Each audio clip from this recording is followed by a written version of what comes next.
Allora, la situazione, direttore, non è semplicissima e soprattutto l'importante, come lei sottolineava, è che anche chi ci ascolta abbia chiaro questo concetto. È un rischio grosso, insomma, quando entra nelle mani del privato, perché a questo punto giustamente anche lei lo ribadiva, lo spiegava ancora bene fuori onda, il privato deve far tornare i conti, se questi non tornano può anche chiudere, può anche fallire, se no deve gravarsi sul biglietto, quindi il rischio c'è. Per il momento questo si può dire sventato a livello veneto oppure no? C'è sempre un... Ma poi c'è interesse da parte di stranieri di fare investimenti di questo tipo? Perché poi anche i lavoratori stessi hanno timori, eh? Il, Lo straniero taglia col macete, non perché, sì, perché sì. sono multinazionali in genere. Cioè, non c'è dubbio che il privato ha mano più facile nei momenti di crisi, se deve tagliare, taglia. Lo vediamo in questi giorni. Le aziende chiudono, le aziende tagliano il personale. Abbiamo assistito a lettere di licenziamento, di chiusura alla Infatti, vigilia ormai di Natale senza che nessuno sapesse nulla. Cioè, il privato, quando ha i bilanci che non tornano, deve procedere. lasciamo perdere magari i furbi che hanno già messo da parte gli utili portati all'estero e poi chiudono, ma lasciamo perdere, diciamo nella normalità, non voglio innescare polemiche. Eh, il fatto è che il privato, se è in difficoltà, chiude, fine. L'azienda pubblica o a capitale pubblico, prima di chiudere, credo che Ecco, ce ne passi. Stiamo parlando di servizi essenziali, ma proviamo a immaginare che cosa vuol dire per un territorio veneto in cui si dovesse fermare tutto il trasporto pubblico. Ma se lo stiamo vedendo, che cosa succede con una manifestazione, quella dei forconi, che rallenta il traffico, no? Ecco, rallenta tutti quanti in colonna in aree strategiche. Benissimo. Proviamo a immaginare che cosa succederebbe nelle nostre strade se non ci fossero i mezzi pubblici. Cioè, quindi milioni di persone che in come si auto, no, riverserebbe? quelle colonne che troviamo adesso di 2, 3, 4 chilometri diventerebbero di 10 chilometri. Le nostre città sarebbero insalubri, cioè, ma non lo voglio neanche immaginare che ci sia una città senza il servizio. Ma il rischio tra pubblico e privato non è che tutto il privato è male o tutto il privato è buono, tutto il pubblico è buono, tutto il privato è marcio. C'è il buono e il cattivo dappertutto. Questo deve essere chiaro. Ecco. È anche vero che le aziende pubbliche hanno una sensibilità diversa davanti ai bilanci rispetto ai servizi che devono erogare. Il privato, se deve tagliare, taglia, non chiede a nessuno quando e come lo deve fare, fate le grandi eccezioni per i sindacati, ma dopo si sistemano anche loro. Il pubblico, ahimè, nel bene o nel male, prima di tagliare anche un posto di lavoro, anche un solo posto di lavoro, ci pensa non una volta, 100 volte.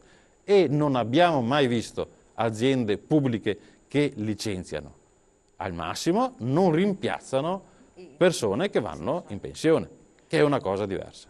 Paga l'efficienza comunque del sistema Veneto? Lei stesso diceva che tutto sommato noi siamo una percentuale più alta sul 45% per quel che riguarda i biglietti pagati, riscossi, rispetto a un sistema di altre regioni dove siamo a delle cifre da paura che non arrivano neanche al 25%, se non sbaglio, 28%.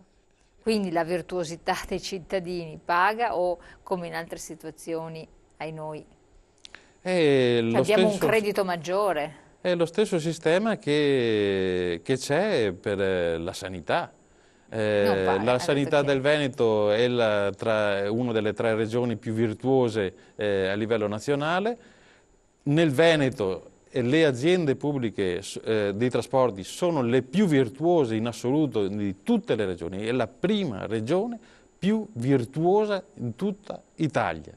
Bene, davanti a questa situazione non si riesce ad avere più fondi, cioè far ritornare i soldi in Veneto. Perché? Perché nella sanità stanno con i costi standard, insomma, probabilmente ce la fanno e ancora lì hanno delle difficoltà.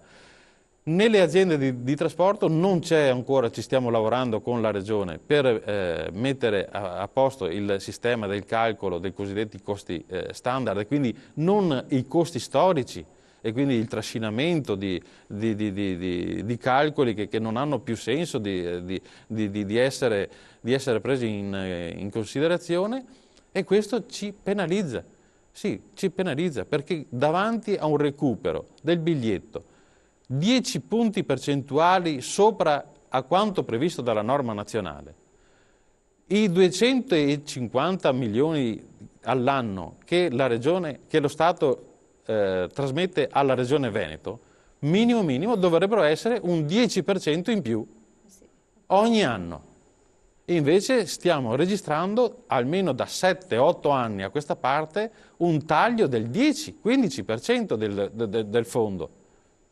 Eravamo a oltre 300 milioni esatto. E siamo arrivati a 255. Ma questo non porta a sanare aziende in altre regioni dove continuano a fare il buco. Ecco, questo è il male. Questo è il male di un sistema pubblico che non funziona. Perché decidiamo che per un anno, per 2 anni, il Veneto o il nord-est, perché comunque vanno bene i trasporti anche in Friuli, vanno bene anche nel Trentino, benissimo. Queste regioni per 3 anni fanno dei sacrifici per sanare altre 3-4 regioni, quindi facciamo un patto di solidarietà nazionale. Ci starebbe benissimo, perché saneremo in 4 anni, 3 anni, l'intero sistema in tutta Italia, e quindi non avremo più questi problemi. Questo non accade, ed è questo il vero male che andrebbe curato. Anzi, auspichiamo che venga curato al più presto da questo governo. Chiarissimo. Allora, no, è stato molto, almeno esaustivo per quelli che erano i punti caldi. Abbiamo pochissimi minuti prima della chiusura. Io vorrei che proprio 2 minuti li dedicasse a presentare un po' il convegno, poi ne parleremo perché sono temi molto importanti di attualità, che si svolgerà appunto lunedì, un convegno peraltro aperto, e anche i temi sono interessanti. Padova sostenibile e responsabile, e vi vede partner attiva da questo punto di vista. Cosa vuol dire? Soprattutto innovazione del territorio, sostenibilità e sviluppo dei servizi, in che termini sarà possibile attuarli? Una città che in movimento, che si modella giorno per giorno, deve avere tenere presente i problemi della persona. Quindi si deve creare, si devono fare delle costruzioni, creare delle reti, dei sistemi che permettono al cittadino di vivere nella città.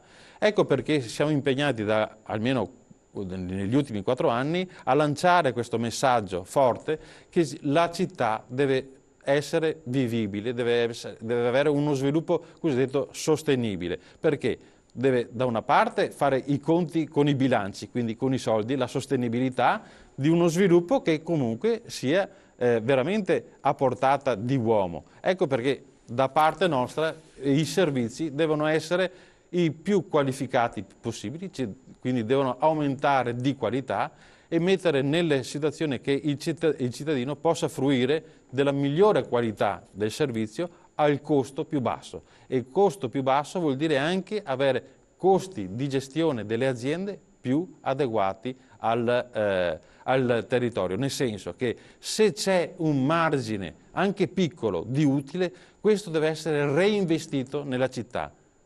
Tra l'altro lei sta parlando qui del settore rifiuti, mobilità, erogazione acqua, luce, gas, quindi tutti i servizi fondamentali per la vita. Siamo impegnati su tutti i servizi alla persona, quindi non solo trasporti, ma l'acqua, l'acqua potabile, la raccolta e lo smaltimento dei rifiuti, il gas, l'energia. Questi sono i servizi essenziali che noi tocchiamo con mano dalla mattina alla sera, 24 ore su 24. Si deve sapere che 24 ore su 24 ci sono persone che lavorano per dare garanzia di continuità a questi servizi, che devono assolutamente essere sempre più di qualità. Benissimo direttore, siamo arrivati al termine, la ringrazio, ricordiamo quindi il convegno che ci sarà a Padova Sostenibile Responsabile 16 dicembre ore 10 presso il Parco Fenice, innovazione per il territorio, sviluppo della sostenibilità dei servizi per il cittadino nella programmazione europea 2014-2020.